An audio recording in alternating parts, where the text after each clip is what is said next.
দক্ষিণ দিনাজপুর জেলায় শুরু হয়েছে কেন্দ্র সরকারের জনভাগিদারি অভিযান। জেলার ২১৩টি আদিবাসী অধ্যুষিত গ্রামে এই বিশেষ ক্যাম্পের মাধ্যমে বিভিন্ন সরকারি প্রকল্পের সুবিধা পৌঁছে দেওয়া হচ্ছে সাধারণ মানুষের কাছে। পাশাপাশি আদিবাসী সমাজের মানুষজন তাদের বিভিন্ন সমস্যা ও দাবি প্রশাসনের কাছে সরাসরি নথিভুক্ত করার সুযোগ পাচ্ছেন।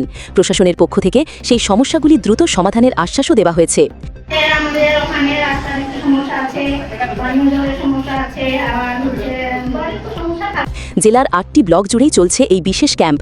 বৃহস্পতিবার কুসুমমন্ডি ও গঙ্গারামপুর ব্লকের একাধিক ক্যাম্প পরিদর্শন করেন দুই বিধায়ক। কুসুমমন্ডি বিধানসভার বিধায়ক তাপস চন্দ্র রায় নিজের এলাকার বিভিন্ন ক্যাম্প ঘুরে দেখেন। বিধানসভার কুসুমমন্ডি ব্লক এবং গঙ্গারাম ব্লকের অন্তর্গত দুটি অঞ্চল, অর্থাৎ আমাদের দেওল অঞ্চলের নাভর বুথের যে নাভর আদিবাসী স্কুল এবং জাহাঙ্গীরপুর অঞ্চলের মিনাপাড়া আদিবাসী স্কুল, এই দুটো স্কুলের ভাগীদারি যে অভিযান কার্যক্রম সবচেয়ে দূর সবচেয়ে পেহলে, এটি কার্যক্রম কেন্দ্র সরকারের কার্যক্রম। তপশিলি জাতি, তপশিলি উপজাতি সকল সম্প্রদায়ের মানুষদের একটি পরিষেবা, অর্থাৎ কেন্দ্র সরকারের যে স্কিম, অর্থাৎ এই পরিষেবার মাধ্যমে মানুষ বিভিন্ন রকম মেডিকেল পরিষেবা বা বিভিন্ন রকম জমি সংক্রান্ত পরিষেবা, বিভিন্ন রকম পশু চিকিৎসা সংক্রান্ত পরিষেবা, বিভিন্ন রকম আপনারা কৃষকদের জন্য কৃষক পরিষেবা, এই সমস্ত পরিষেবা আজকে ভারত সরকারের মাধ্যমে, পশ্চিমবঙ্গ সরকারের মাধ্যমে 18 থেকে আগামী 25 তারিখ পর্যন্ত অলরেডি কুসুমমন্ডি বিধানসভা সহ গোটা জেলা তৎস গোটা পশ্চিমবঙ্গে চালু হয়েছে। এই পরিষেবার সমস্ত স্তরে তপশিলি জাতি উপজাতির লোক অংশগ্রহণ করছে এবং এখানকার যা যা সুযোগ সুবিধা তারা সেগুলো গ্রহণ করছে।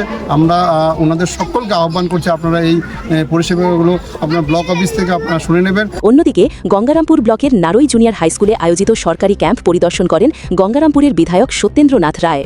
ক্যাম্পে সাধারণ মানুষ ঠিকভাবে পরিষেবা পাচ্ছেন কিনা, সরকারি প্রকল্পের সুবিধা সঠিকভাবে পৌঁছচ্ছে কিনা এবং সামগ্রিক ব্যবস্থাপনা কেমন চলছে তা খতিয়ে দেখতেই এই পরিদর্শন বলে জানা গিয়েছে।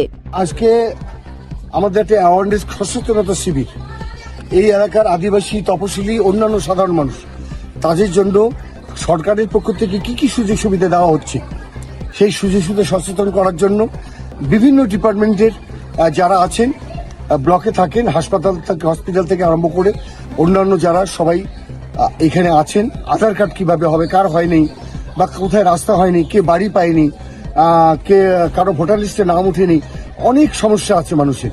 সেই সমস্যাগুলো আগে বিডিও অফিসে গিয়ে হতো, ওখানে আবার দালাল থাকতো, দালালরা আবার ফের গরিব মানুষের কাছে টাকা নিত।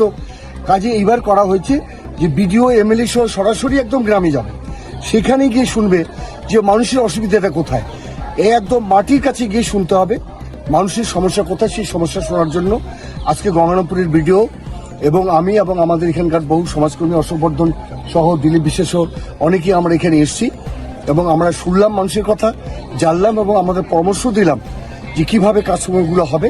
সেই ব্যাপারে আজকে নারই হাই স্কুল, এখানে জুনিয়র হাই স্কুলে এসেছি।